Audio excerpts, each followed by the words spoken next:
الله وبركاته. الحمد لله رب العالمين والصلاة والسلام على رسول الكريم سيدنا ومولانا محمد بن عبد الله وعلى آله وصحبه أجمعين. رب اشرح لي صدري ويسر لي أمري واحلل عقدة من لساني يفقهوا قولي. اللهم بارك لنا فيما بقي من حياتنا وتقبل ما فعلنا في الدنيا واجعلنا من الناجحين والفائزين والممتازين في الآخرة. اللهم إنا نعوذ بك من البرص والجنون والجذام ومن سيء الأسقام. حسبنا الله ونعم الوكيل ولا حول ولا قوة إلا بالله العلي العظيم. Amma ba'du. Sebelum kita mulakan pertemuan kita pada malam ini, marilah bersama-samanya tuan-tuan, puan-puan, para jemaah yang dirahmati oleh Allah Subhanahu Wa Taala sekalian, sama-samalah kita buka dengan kita baca seorang sekali Ummul Kitab. Kita hadiahkan kepada baginda kita Nabi Muhammad sallallahu alaihi wasallam, seluruh ahli keluarga baginda, para sahabat baginda, para alim ulama yang telah banyak meninggalkan jasa kebaikan kepada kita. Dan sama-samalah kita ingatkan juga kepada ahli-ahli kita yang mana telah pun dijemput oleh Allah Subhanahu wa taala. Lahumul Fatihah. A'udzu billahi minasy syaithanir rajim. Bismillahirrahmanirrahim. Alhamdulillahi rabbil alamin. Arrahmanir rahim. Maliki yaumiddin. Iyyaka na'budu wa iyyaka nasta'in. اهدنا الصراط المستقيم صراط الذين أنعمت عليهم غير المغضوب عليهم ولا الضالين. Amin ya rabbal alamin. Yang saya hormati ayahanda Tuan Imam Al-Fadhil Tuan Osman bin Yahya Suku Musi Jawatan Kuasa Masjid Aisyah Korea Sungai Hulu, yang saya hormati barisan para pegawai masjid, barisan ahli jawatan kuasa masjid, tuan-tuan, puan-puan, para imarah rumah Allah Subhanahu wa taala sekalian. Alhamdulillah, syukur dengan izin Allah Subhanahu wa taala pada malam ini Allah benarkan kita bertemu kembali setelah minggu lepas kita tak dapat nak bersua muka. Alhamdulillah, pada malam ini Allah masih beri kesempatan kepada kita, sihat tubuh badan kita, masa yang lapang, dapat sama-sama kita menunaikan ketaatan kita kepada Allah. Dan kita minta agar Allah melanjutkan lagi, memberikan lagi nikmat-nikmat dan kehidupan kita ini tuan-tuan, dengan cara kita mengambil kesempatan untuk kita melakukan lagi amal ibadah yang boleh kita lakukan semampunya dan juga sebaiknya dengan Allah Subhanahu wa taala. Dan kesempatan yang ada ini tuan-tuan, sambil kita nanti waktu insya nak masuk pada kita ni, maka sama-samalah kita pasang i'tikaf kepada rumah Allah ini. Mudah-mudahan dengan segala perbuatan yang kita lakukan ini, ianya akan mendatangkan hasil yang manfaat, hasil yang baik kepada kita. Setelah mana kita meninggal dunia nanti ini tuan-tuan, akan dibentangkan kepada kita satu persatu akan amalan kita. Berdiri kita depan Allah Subhanahu wa taala, maka untunglah bila mana tangan-tangan, kaki-kaki, anggota-anggota kita menyaksikan atas kebaikan yang telah kita lakukan. Kita kena tamak tuan-tuan. Allah bagi kepada kita sihat tubuh badan kita tamak untuk buat benda yang baik tuan-tuan. Jangan kita rasa dah cukup dah, jangan kita rasa setakat ini sahaja. Maka ada benda yang perlu kita lakukan dan perlu kita tambah baik. Maka itulah hijrah yang dikatakan oleh baginda kita Nabi Muhammad sallallahu alaihi wasallam. Siapa yang berhijrah kerana Allah, kerana Nabi, maka hijrahnya itu akan dapatnya adalah kerana Allah dan juga kerana Nabi. Tuan-tuan dan juga puan-puan yang dirahmati oleh Allah Subhanahu wa taala sekalian, saya buka pertemuan kita pada malam ini tentang satu kalam ataupun kata-kata daripada Sayyidina Umar bin Khattab radhiyallahu anhu. Umar tuan-tuan, dia berkata kepada kita, dia kurang lagu ni lah. Umar berkata, alaikum bi zikrillah fa innahu shifaa'un. Hendaklah ke atas kamu dan semestinya ke atas kamu ini bi zikrillah, dengan cara ingatkan kepada Allah Subhanahu wa taala. Kita kena ingatkan kepada Allah tuan-tuan dalam setiap apa jua yang kita lakukan. Sama ada perbuatan harian ataupun mingguan ataupun apa-apa segala perbuatan. Pastikan ianya ada ingatan kita dengan Allah Subhanahu wa taala. Kita nak makan, kita ingat kepada Allah. Yang mendatangkan rezeki ini adalah Allah Subhanahu wa taala. Kita nak bergerak, yang menggerakkan tubuh badan kita ini, kita ingatkan kepada Allah. maka dengan izin Allah, Allah lah yang menggerakkan kita. Kita nak hidup, maka Allah benarkan kita hidup dengan izin daripada Allah Subhanahu wa taala.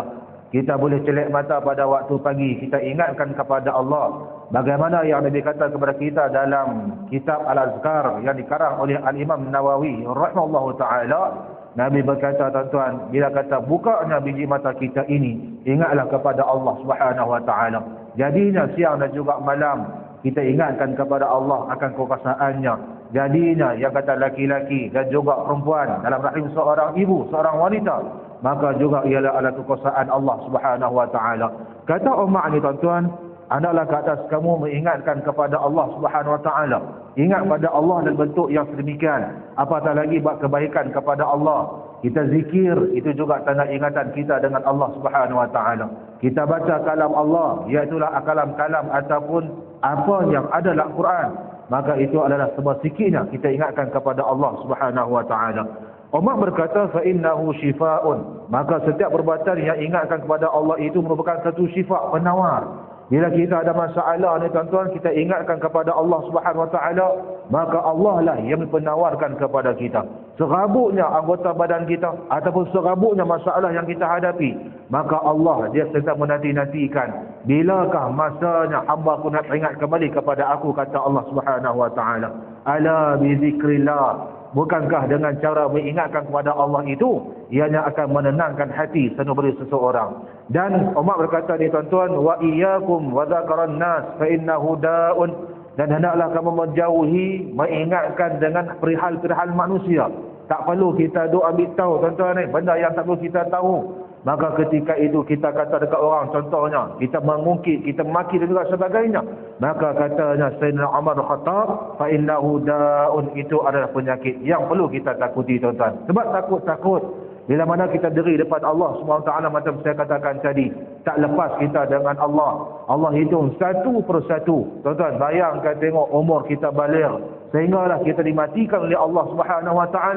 Waktu mudanya, waktu kita berkapalnya, waktu kita berkahwinnya, waktu kita ada anaknya, waktu kita ada cucunya, maka segalanya akan dihitungkan oleh Allah satu persatu. Takut-takut, tuan-tuan, tersungkurlah kita di hadapan Allah SWT.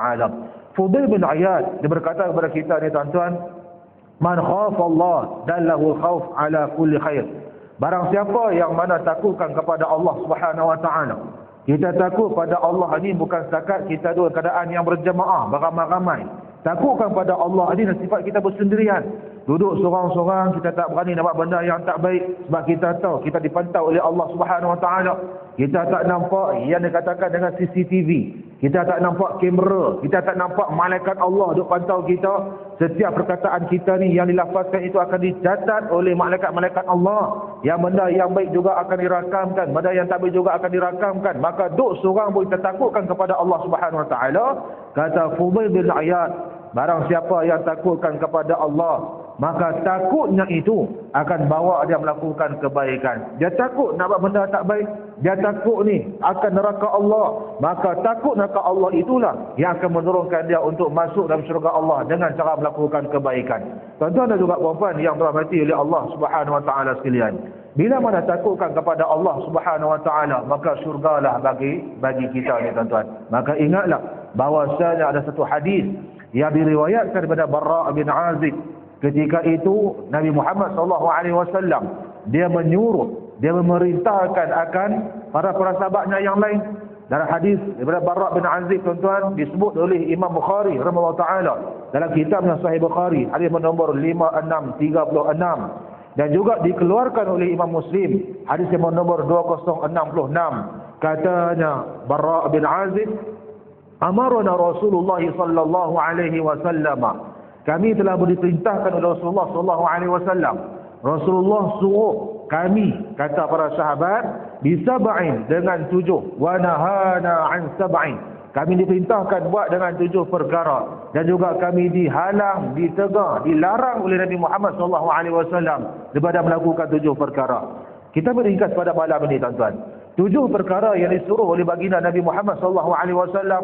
Yang pertamanya, amarna bi'iyadatil marid. Yang kedua adalah ittiba'ul janazah. Yang ketiga adalah tashmidul 'atis. Yang keempatnya adalah ijabatud da'i. Yang kelima adalah ifsya'is salam. Yang keempatnya adalah nasril mazlum. Yang kelimanya ataupun yang ketujuh adalah al-ibral al-muqsim. Maka dalam 7 benda tadi ni tuan-tuan, yang pertamanya kata baginda kita Nabi Muhammad SAW, kami diperintahkan agar membuat perkara ini. Yang pertama adalah iyadatul marid.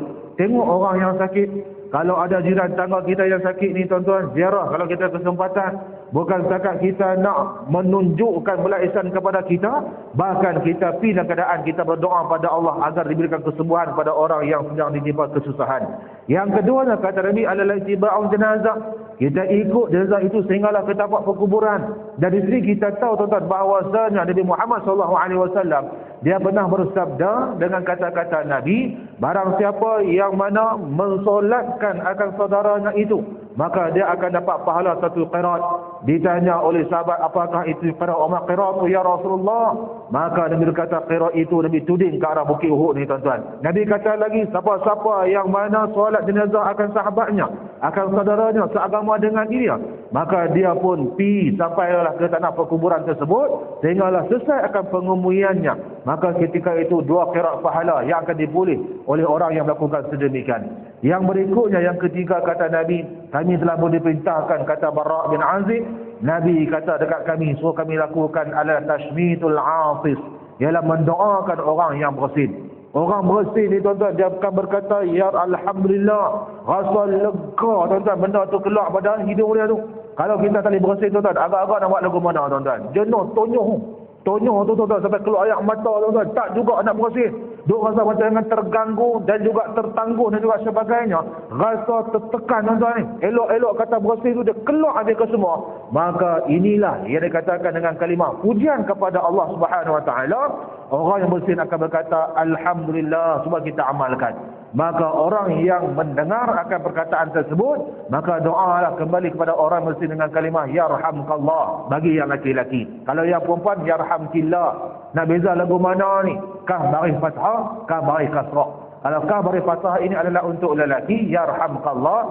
Kalau kah baris fathah itu adalah untuk si perempuan, yarhamkillah. Payah kata sakallah, sakillah ni, kasakumullah ni, maka buat bahasa kita senang. Semoga Allah merahmati kamu, selesai masalah kita.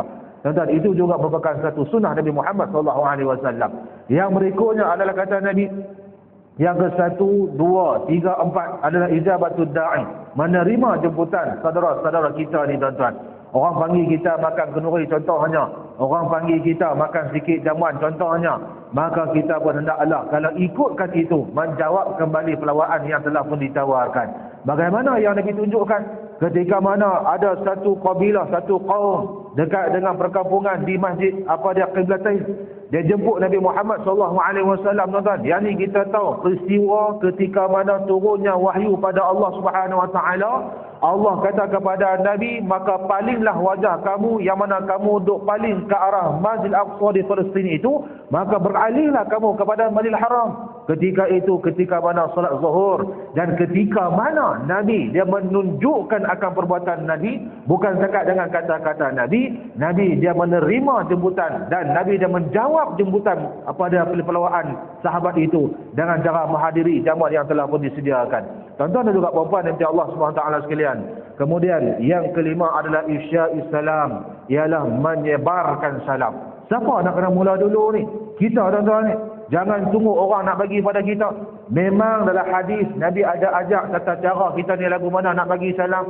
Yang kecil bagi kepada yang besar, yang sikit bagi kepada yang ramai, yang mana naik gerek bagi kepada yang tak gerek, yang mana naik gerek bagi pada orang yang duduk. Tuan-tuan ni, macam-macam yang diajarkan kepada kita. Cara bagi salam, Assalamualaikum. Jawab itu dengan keadaan yang lebih mulia ataupun sekadar dengan ucapan yang salam telah pun diberikan. Maka di antaranya itu adalah kata Nabi Muhammad SAW. Bukan setakat pahala jawab salam yang boleh, maka kasih sayang, kemesraan itu juga akan terjalin.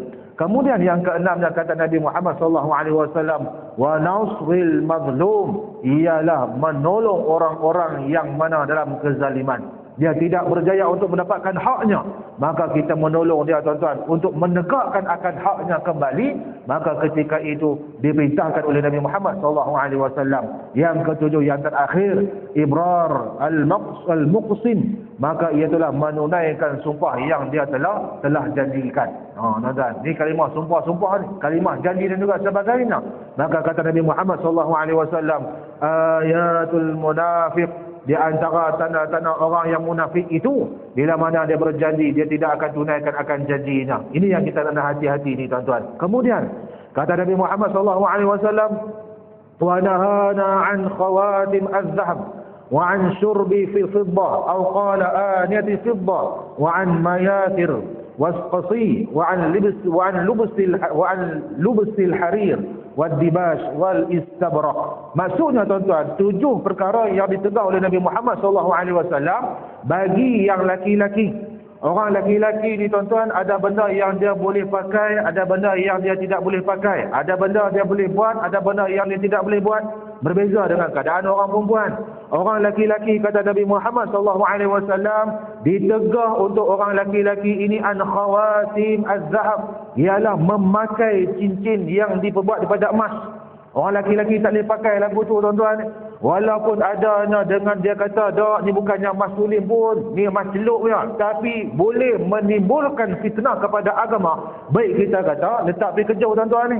Sayyidina Ali dia kata dah kepada kita, walaupun perbuatan itu mendatangkan kebaikan, kamu rasa seronok, kamu rasa gembira, tapi menyebabkan orang kata kepada kamu, maka eloklah tinggalkan akan perbuatan sedemikian. Baru-baru ni terjadi tuan-tuan, bila mana saya pergi dekat dengan satu majlis program, yang itulah yang mana perasmian masjid di belah darat sana tu tuan-tuan, baru-baru ni. Bila kata pergi dekat sebuah masjid itu perasmian, Tuanku Sultan kita turun. Tak apalah, Tuanku Sultan yang menjalankan akan tanggungjawab dia, amanah dia. Tuan-tuan, bila kata duduk dalam keadaan masjid tersebut, nampaklah ada orang besar main. Kawan ni. Ada yang kita kenal tuan-tuan ni. Kan, sebab duduk dalam takbiran negeri ni, ada yang kita tengok ni muka dia, oh dia ni duduk di sini, oh dia ni duduk jabat ni, oh dia ni kawan ni, dia ni kawan tu juga sebagainya. Maka terpandang tuan-tuan, dalam saf dalam majlis tersebut ada seorang yang mana berpangkat tinggi. Ni saya nak abang ni tuan-tuan, berpangkat tinggi bukan mana dia cerdik. Minta maaf lah kalau tak rasa bagi malam ni. Tuan-tuan ni, dia ni orang yang berpangkat tinggi. Bila mana pangkat tinggi ni tuan-tuan, yang saya agak duka cita, yang terkilannya bila mana di jarinya itu ada cincin macam ni. Cincin macam ni tuan-tuan. Dan cincin ini adalah berwarna emas. Bayangkan tengok tuan-tuan, dalam keadaan berwarna emas ini ditegah oleh Nabi Muhammad SAW. Tiba-tiba hang yang beragama Islam, yang hang dah tahu dah, hang dah mengaji tinggi dah, takkan tak tahu kot basic bagi orang Islam itu bagaimana. Tuan-tuan, saya tengok pula, oh sebelah ni dia pakai cincin, tak tahulah cincin emas ke tak emas tuan-tuan. Lepas tu pula ada pula dengan jamuan makan, dia duduk juga dengan meja dekat dengan saya tuan-tuan, nampak lagi cincin dia tu tuan-tuan. Nak sangka buruk macam mana kita ni tuan-tuan, nak sangka baik macam mana ni. Maka benda yang ditegah oleh Nabi Muhammad SAW, orang laki-laki tak boleh pakai yang diperbuat daripada emas. Tak kira lah sama ada cincin ataupun rantai ataupun gelang, tak boleh pakai. Yang boleh pakai ni, yang kata emas-emas ni, pok-pok dekat belakang tu. Tu, yang pok-pok yang semula jadi, bukannya yang tiruan. Yang tu, hak tiruan ada hari ni. Ada di Sungai Petani tu tuan-tuan. Oh boy, tak tahu lah dia pun mana tu hari ni tuan-tuan. Dia kuih lama, kuih jadi tuan-tuan, pondam-pondam ni pun. Dia punyalah nak ambil view, nak ambil rating, nak ambil duit dalam media sosial tuan-tuan. Sanggup tu tuan-tuan. Dia mencabar hukum hakam Allah Subhanahu Wa Taala, walaupun dia ni asalnya adalah lelaki, hukumnya adalah tetap lelaki. Dah, jiwa air perempuan. Jadi ni yang masalah ni tuan-tuan ni, kecelaruan identiti. Hang tengok kat belalan hang tu, kalau tulis lelaki lah hang, dia duk buatlah suara macam dengan darai, macam dengan ayu, maka benda tu tak boleh tuan-tuan. Benda yang mana mengubah ciptaan Allah Subhanahu Wa Taala. Yang boleh pakai yang kata emas ini tu, yang belah perempuan, yang belah belakang sana. Ustaz, saya mampu untuk beli Ustaz rantai, yang mana rantai ini mampu untuk menambat feri di lautan. Ikut suka hang lah. Hang ada duit yang banyak dan juga sebagainya, beli, tak ada masalah pun. Tapi untuk orang laki-laki tak boleh pakai. Gantung rantai emas yang hang beli tu, yang kata besar sangat tu, dekat tengkok bini hang, biar sarik dari kaca jelas. Hak tu tak apa. Hak ni masalah yang laki-laki tak boleh pakai ni. Kemudian kata Nabi Muhammad SAW yang keduanya, Nabi larang akan kami para sahabat minum daripada bekas yang dibuat daripada perak. Tuan-tuan, aniyatu fiddah, larangan itu menggunakan bekas makan dan jagung diminum daripada perak. Yang ketiganya adalah mayatir, iaitulah cushion ataupun alas duduk yang dibuat daripada sutera yang letakkan di atas binatang tunggangan. Apa jua yang kita alas untuk duduk ni tuan-tuan, jangan ada langsung bak sutera ni tuan-tuan bagi orang lelaki. Sebab kadang-kadang sutera ini menggambarkan kemasyhuran, menggambarkan kemegahan dan juga sebagainya. Maka Islam tidak mengajar kita untuk kita nak mendarjatkan antara seseorang. Yang berikutnya adalah qasi. Qasi ini adalah kain yang berbelang daripada negara Arab yang mengandungi campuran sutera. Tak boleh sebab dia ada sutera. Ataupun harir. Harir ini adalah sutera yang tulen. Ad-dibas, perhiasan, ataupun istabrak, juga kain yang mana adanya ciri-ciri sutera kepada dia. Bagi orang laki-laki tidak boleh memakai sedemikian. Tuan-tuan dan juga puan-puan yang dirahmati oleh Allah Subhanahu Wa Taala sekalian, maka itulah 7 perkara yang Nabi suruh oleh para sahabat dan 7 perkara yang Nabi larang, yang Nabi tegah agar para sahabat tidak melakukan. Maka mudah-mudahan tuan-tuan, dengan apa yang dikatakan oleh Nabi Muhammad SAW ini, kita akan menjaganya sebab kita sayangkan kepada Nabi Muhammad SAW. Lah masuk bulan Safar dah. Tuan-tuan, kalau tuan-tuan tak perasan juga, masuk bulan Safar dah tuan-tuan. Tak lama lagi akan masuk Maulid Nabi. Tu yang kata Maulid Rasul tu. Ni mula dah lah ni tuan-tuan musim dia ni. Kita ingatkan kepada Nabi Muhammad SAW, jangan buat perarakan, angkat panji kata sallallahu ala Muhammad. Contoh tuan-tuan, tengok buat perkara yang menyalahi oleh sunnah Nabi Muhammad SAW. Letih atas dunia, tidak ada apa-apa di alam sana nanti ni tuan-tuan. Rugilah bagi kita. Tuan-tuan dan juga puan-puan yang dirahmati oleh Allah Subhanahu Wa Taala sekalian, maka pada malam ini kita sambung lagi bacaan kitab kita ni, muka surat 237. Hadis yang mana diriwayatkan oleh Abi Abbas, Abdullah bin Abbas radhiyallahu anhuma.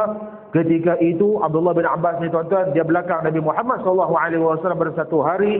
Maka Nabi ajarkan, ya ghulam, wahai anak muda, aku nak ajarkan kepada kamu satu kalimat, maka jagalah kamu akan Allah. Allah akan jaga kamu kembali. Sampailah habis hadis ni tuan-tuan.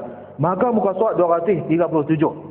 Menurut pada apa yang telah pun tertulis dalam kitab kita ini, dikarang oleh Syekh Mustafa Abdul Rahman, perkara yang kedua dalam adab ataupun cara penjagaan Allah kepada manusia, iaitulah yang kedua, Allah menjaga seorang itu akan agamanya dan juga imannya daripada didoi dan juga dikotori oleh segala yang haram hinggalah ke akhir hayatnya, dan mati dalam keadaan penuh keimanan. Kita lah tuan-tuan, bila mana kita ada hubungan dengan Allah Subhanahu Wa Taala, wa'tasimu bihablillah, jagalah hubungan kita dengan Allah Subhanahu Wa Taala. Apa yang Allah perintahkan maka kita lakukan, apa yang Allah larang kita jangan duk buat, kita jangan duk dekat, kita jangan duk pandang kalau boleh itu tuan-tuan. Perkara yang syubhat itu adalah perkara yang akan menyebabkan kita terjerumus dalam perkara yang haram, maka eloklah kita menjauhinya. Kerana Nabi Muhammad SAW juga berkata kepada kita, barang siapa yang menjaga perkara-perkara yang syubhat itu, berarti dia sedang menjaga akan maruah dirinya dan juga agama, iaitulah Allah Subhanahu Wa Taala. Inilah semulia-mulia penjagaan yang sangat-sangat diakui oleh orang yang beriman kepada Allah Subhanahu Wa Taala. Tetapi dia kata, penjagaan pemeliharaan ini ada banyak hubungan dengan takwa ataupun amal soleh yang dikerjakan dengan cara yang ikhlas. Ingat, ikhlas ni tuan-tuan, dia tidak boleh duduk sekali dengan riak.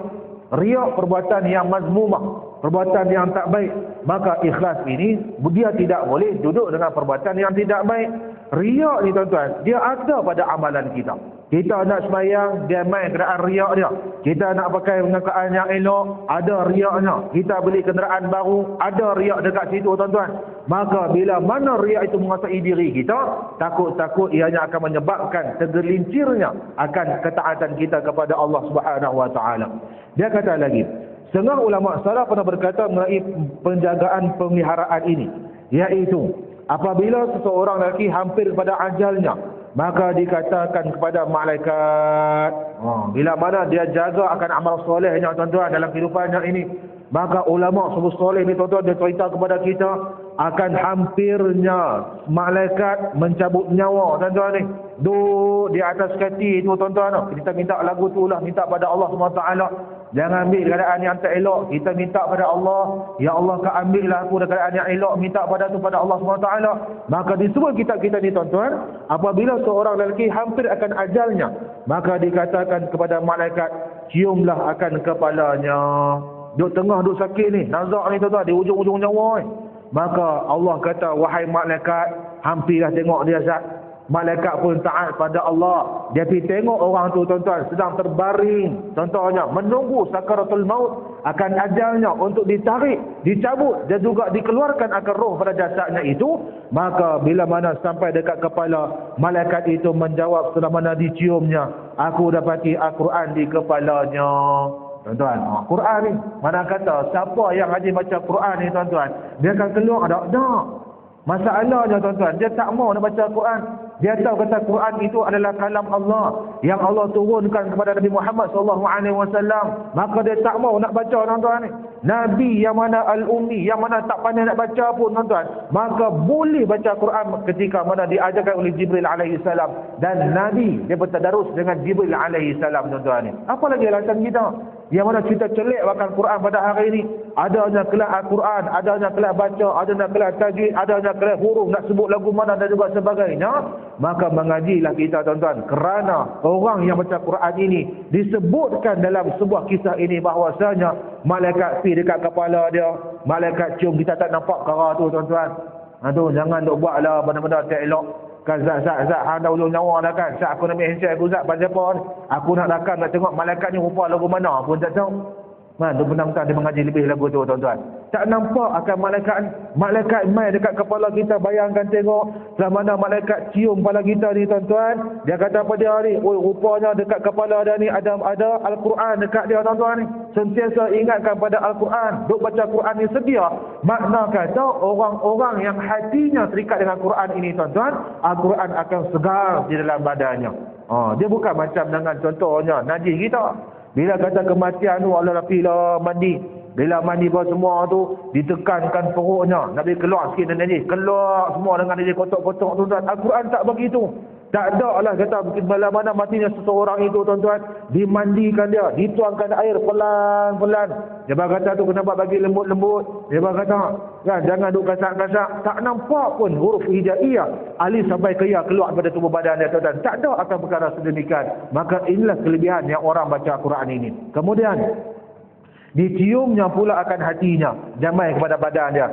Maka malaikat berkata, aku dapati puasa di hatinya. Akhirnya diciumkan kepada kedua belah kakinya. Didapati pula sembahyangnya ada. Bayangkan tengok tuan-tuan, atas kepala ada Al-Quran, tengah badan kita adanya puasa, hujung kaki kita adanya sembahyang. Maka di manakah tempat kita tuan-tuan? InsyaAllah surgalah bagi dia tuan-tuan. Kita kesemualah kita kena fikir lagu tu. Kemudian ia berkata, memberi keputusan, orang ini menjaga dirinya, maka Allah menjaganya kembali. Tuan-tuan dan juga puan-puan yang dirahmati oleh Allah Subhanahu Wa Taala sekalian. Di samping itu, pada Rasulullah SAW mengajar Umar satu doa mengenai penjagaan ini, iaitu Allahumma hafadhni bil Islami qa'iman wahfadhni bil Islami qa'idan wahfadhni bil Islami raqi'an wala tuti' fil 'uduwan wala hasidan. Ya Allah, ya Tuhan aku, jagalah aku dengan Islam waktu mana aku berdiri, jagalah aku dengan Islam ketika mana aku duduk, dan jagalah aku dengan Islam ketika mana aku sedang tidur, dan janganlah engkau meneruti musuh dan orang yang hasad dengki kepada aku. Kita tak langsung tuan-tuan doa pada Allah Subhanahu Wa Taala. Lepas ni kita kata dalam bab doa ni tuan-tuan ni, doa pada Allah Subhanahu Wa Taala. Doa pada Allah, ya Allah kau jagakanlah Islam ini kepada aku, ya Allah. Aku berdiri, aku duduk, aku tidur, aku buat apa sekalipun, maka kau jauhkanlah aku, ya Allah, daripada musuhku dan juga orang yang hasad dengki kepada aku ini, ya Allah. Kadang-kadang ni tuan-tuan, kalau kata nak hasad dengki ni tuan-tuan, yang kata dengki ni perkara lagu mana ni? Imam Ghazali kata kepada kita, dengki ni dia ada 3 sifat dia tuan-tuan ni. Ni ala-ala kita sentuh bab dengki ni. Muka surat 35 dalam kitab kita ada sebut. Imam Ghazali kata dengki ni ada 3 keadaannya. Yang pertama dia kata diceritakan oleh seseorang akan hilang nikmat Allah yang dianugerahkan kepada orang lain dan diharapkan supaya berpindah nikmat itu kepada dia. Dengki. Tuan-tuan, orang ni ada benda ni, Kemudian dia tak ada. Bila dia tak ada, dia kata benda ni, hak ni aku yang punya. Hang tak layak bagi hang. Maka itu adalah dengki. Yang kedua kata Imam Ghazali, diceritakan olehnya akan nikmat Allah yang dianugerahkan kepada orang lain itu dengan cara yang tadi ini dia nak pindah. Yang kedua dia kata, tiadalah ia bercita supaya berpindah kepadanya ataupun tiada. Hang ada benda ni, tapi benda ni tak ada kat aku pun tak apa, tapi aku tak mahu benda ni ada kat hang. Itu juga adalah dengki. Yang ketiga kata Imam Ghazali rahimahullah taala, bahawa tiada ia diciptakan supaya hilang nikmat daripada lainnya, tetapi ia sangat benci sekiranya orang lain itu beroleh pangkat ataupun nikmat yang ada kepadanya. Dia tak apa, hang tak apa lah, ambil lah kan, aku tak kata apa pun. Tapi dalam hati dia tuan-tuan, dia cukup benci perkara itu ada dekat dia tuan-tuan. Itu juga adalah hasad menurut kata Imam Ghazali rahimahullahu ta'ala.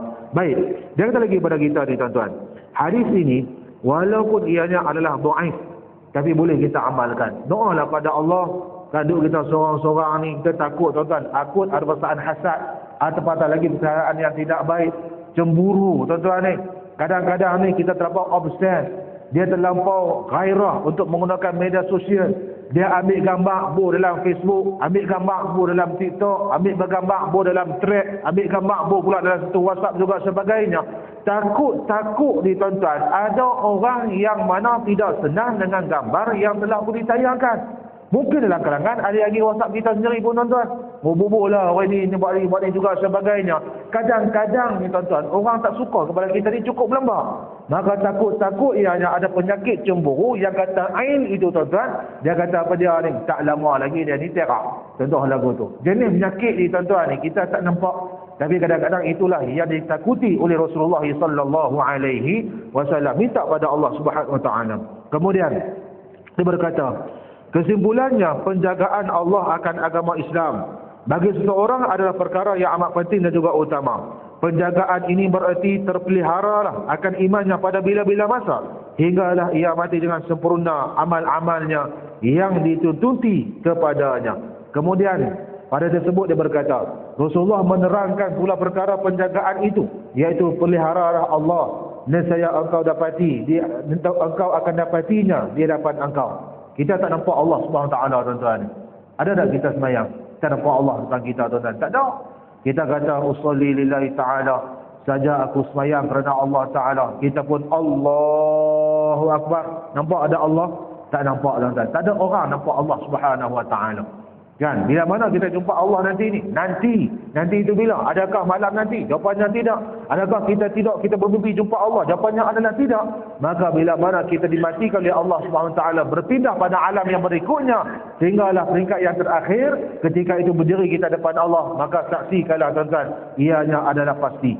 Maka ketika itu dia kata, peliharalah Allah, nescaya engkau dapatinya depan engkau. Dan ini bererti pemeliharaan seorang menurut sebagaimana yang telah diperintahkan akan menyebabkan Allah bukan saja menjaganya, tetapi ada disebabkan di hadapannya itu, ada bersertanya di mana saja dia pergi, dan ditolongnya serta dikawalnya, dikuatkan sikapnya serta ditunjukinya jalan yang lurus.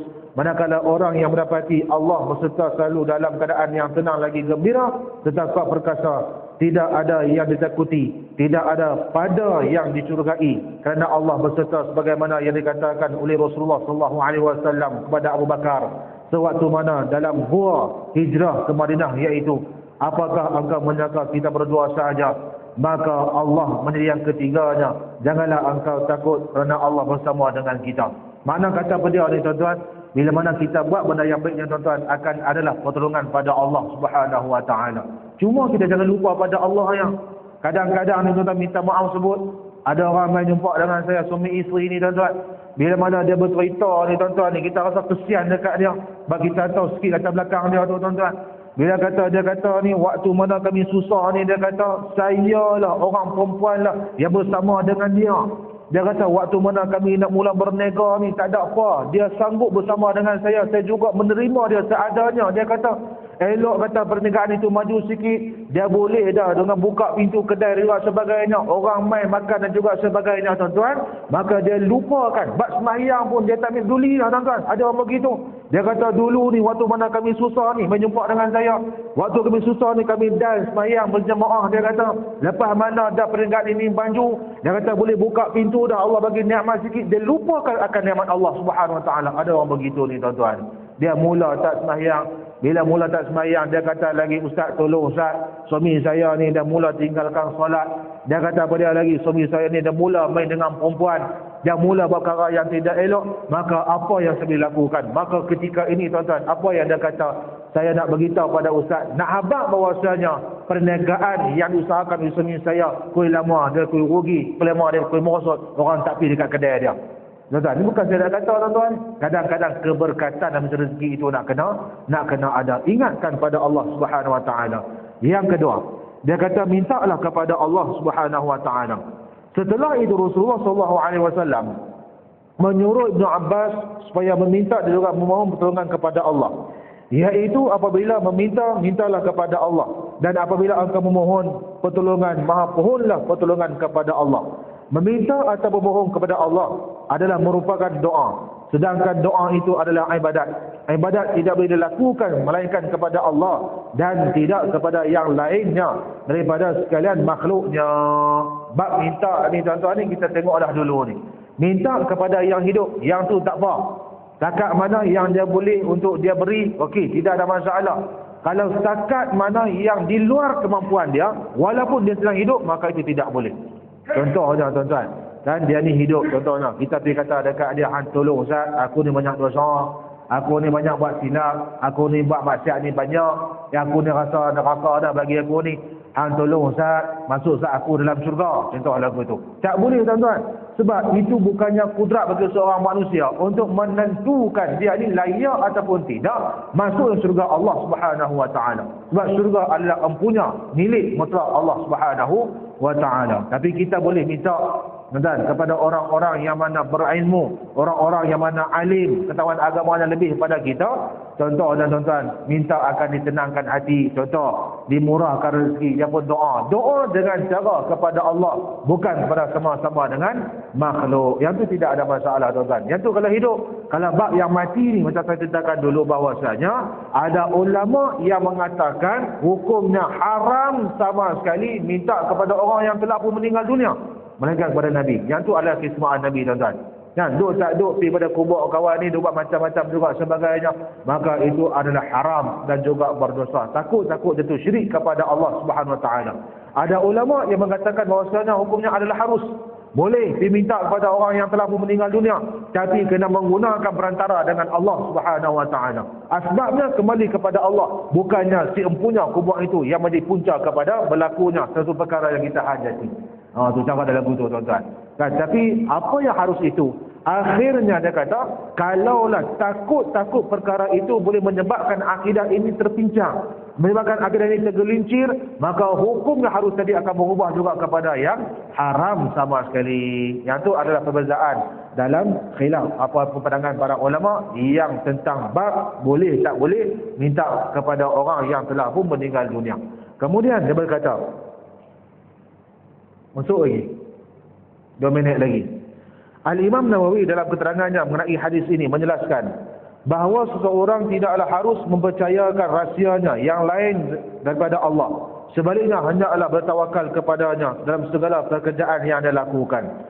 Berkenaan dengan doa, beliau mengatakan selanjutnya bahawa jika satu hajat yang dimintanya itu tidak termasuk ke dalam kekuasaan manusia, seperti meminta petunjuk, hidayat mengenai pengetahuan, fahaman Al-Quran ataupun Al-Hadis, penyembuhan penyakit, kesejahteraan ataupun kesempatan hidup di masa hadapan daripada bala ataupun bencana dunia dan akhirat, maka hendaklah ia meminta dan berdoa kepada Allah Subhanahu Wa Taala. Yang ni manusia tidak ada kudrat.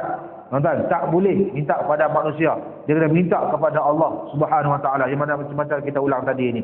Kemudian dia kata lagi, tetapi bila mana dihajatkan itu adalah di dalam peraturan ataupun hukum keesaannya yang dilakukan oleh Allah kepada manusia, seperti hajatnya kepada orang yang mengurus satu pekerjaan, hal-hal seharian, maka hendaklah ia mohon juga kepada Allah supaya dilembutkan hati mereka kepadanya dalam ikhtiar mendapatkan hajatnya itu di samping usahanya yang nyata daripada pihaknya sendiri. Tuan-tuan, kalau dalam genggaman manusia, dalam kekuasaan manusia yang boleh lakukan, silakan, kita tak ada masalah. Contohnya tuan-tuan, orang main dekat jabat agama, sebab jabat agama lah, takkan jabat lain kot. Bila main jabat agama ni, dia kata, ustaz boleh tak percepatkan akad nikah saya? Contoh lagu tu. Kan? Kalau ikutkan, boleh, tak ada masalah pun. Walaupun peraturan mengatakan bahawasanya kena tunggu 7 hari bekerja. Tapi boleh ya, kalau kata ada certain kes, ada setengah-setengah kes ni, setengah-setengah keadaan ini yang memerlukan untuk akad nikahkan segera. Contoh macam mana tuan-tuan? Kan, kalau ikutkan yang perlukan akad nikah segera ini adalah contohnya kes wali yang tak tahu dekat mana dia ada. Wali yang tak tahu keberadaannya itu di mana. Wali ghaib orang kata ni. Tak boleh kesan dia ni ada dekat mana tempat dia ni. Kami cari dah tak jumpa juga sebagainya. Cari dah telefon pun tak ada, dan Facebook pun tak ada, iklan surat khabar pun tak ada juga sebagainya.